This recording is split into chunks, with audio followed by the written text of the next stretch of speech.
It's getting hot in here, and I'm not just talking about this room specifically, I'm talking about the GTA real estate market.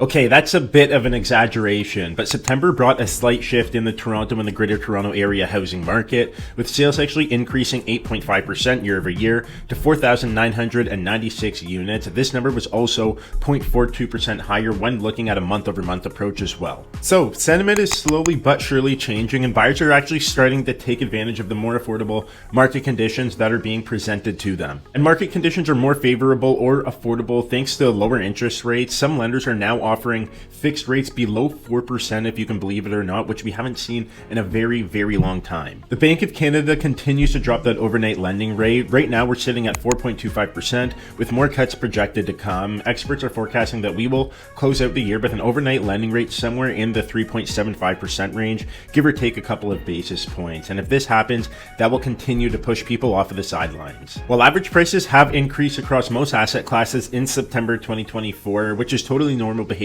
for the fall market, things tend to be more competitive in the fall, and we'll go over prices shortly to highlight that. But one trend that remains constant is the stronger negotiating power that buyers have, especially in the more affordable segment of the market like condo apartments. I can't stress it enough, but if you're a first-time home buyer looking at condos, get out there and view places and test the market to get a feel for the process, because it's much easier right now to get a deal done in a buyer's market than it is to get one done in a seller's market. And while we're on the topic of buyers and sellers markets or inventory, downtown condos have in between 7.6 to 10 months of inventory right now, which is mind-blowing. That means that if no new listings were added to the market, it would take up to 10 months for the current level of inventory to be absorbed. Now, I think this number will drop by a couple of months as we near the end of the year, since sellers will pull their listings from the market and start fresh in the springtime in 2025, but this level of inventory still points to a very, very good reason on why you should get out there and look right now. A little side note to this point, but a lot of the condo inventory that I'm seeing is still from investors looking at getting rid of their units, so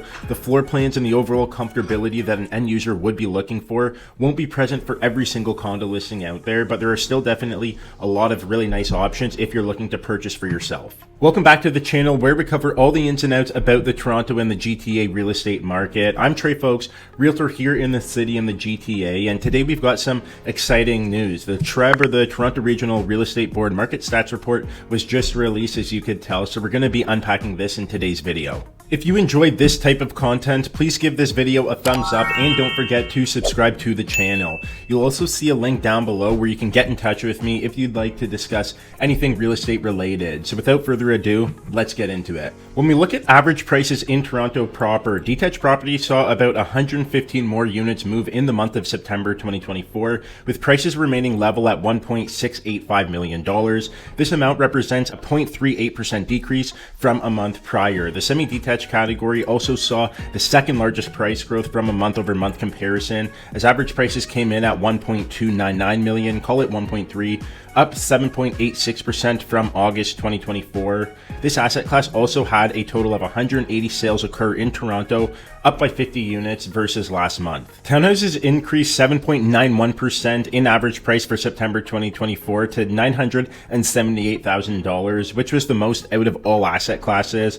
The number of units sold dropped by 11 month over month, and condos actually increased in price, which came to a surprise to me given the overall level of inventory in that segment of the market, up to $707,000 from $681K a month prior. This asset class also saw 864 units move in September 2024, which was down by 6% relative to August 2024 numbers. With all this said, as the market continues to adjust, we are going to see more households wanting to take advantage of these lower borrowing costs and the new mortgage guidelines as we head into 2025. So the recent changes to mortgage lending guidelines, which was in the news at the end of September, will help both current homeowners and potential buyers, but it's kind of like a double-edged sword, as I've explained in some of my other videos and social pages. For one, the ability to shop around for the best mortgage mortgage product without facing the stress test at renewal is huge for current homeowners. The longer amortization period of 30 years and the option to insure mortgages for homes up to $1.5 million will give people more flexibility in their home buying journey and will allow people in Canada's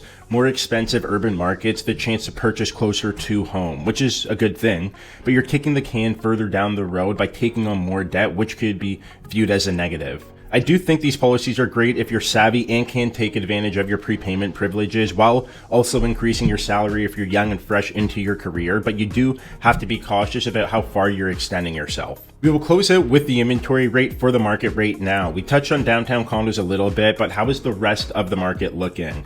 Detached properties and townhouses are sitting in balanced market territory across Toronto as a whole, with 4 and 4.3 months of inventory. Semis had 2.9 months of inventory in September 2024, so still in the seller's market there for the most part. And condos, as I've said before, sit in a clear buyer's market with anywhere from 7 to 10 months of inventory. That's a wrap. Thank you so much for watching. Whether you're thinking of buying, selling, renting, or if you're just trying to stay on top of the latest trends in the Toronto real estate scene, make sure you subscribe to the channel so you don't miss any updates. Remember to trust the process and fall in love with your journey.